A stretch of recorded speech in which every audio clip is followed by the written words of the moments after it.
So the short answer to this is no, it doesn't apply to all viruses.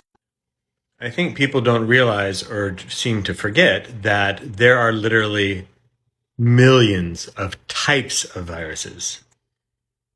In mammals, there's probably several million. This study about 9 years ago found that there is at bare minimum 320,000 different types of viruses in mammals, and it's probably magnitudes greater. And they differ greatly in their genetics, in their structure, in their host cells, in their hosts, in their mechanisms of reproduction, and so much more. So what applies to one virus does not apply to the other. And that even includes in diverse families like coronaviruses.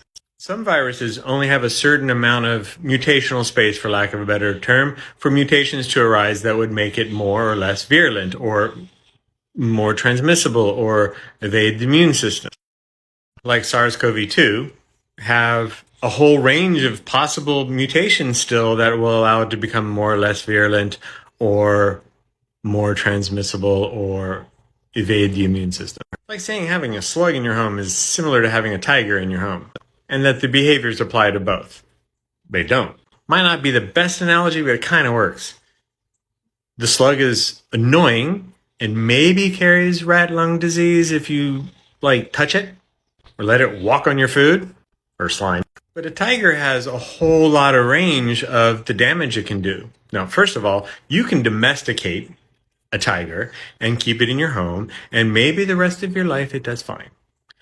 But it could just swipe you one day and send your head into the home run territory.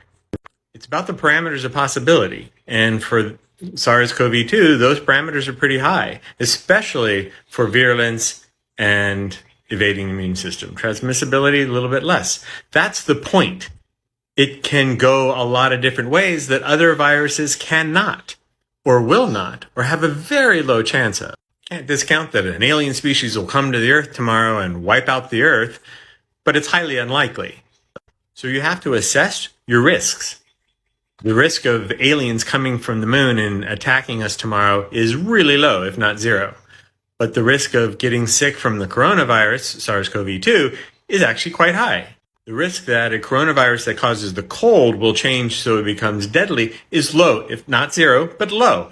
The risk of SARS-CoV-2 doing that, though, is high, because they both have very different possibilities in their mutational space, for lack of a better term. So no, it doesn't apply to every virus at all.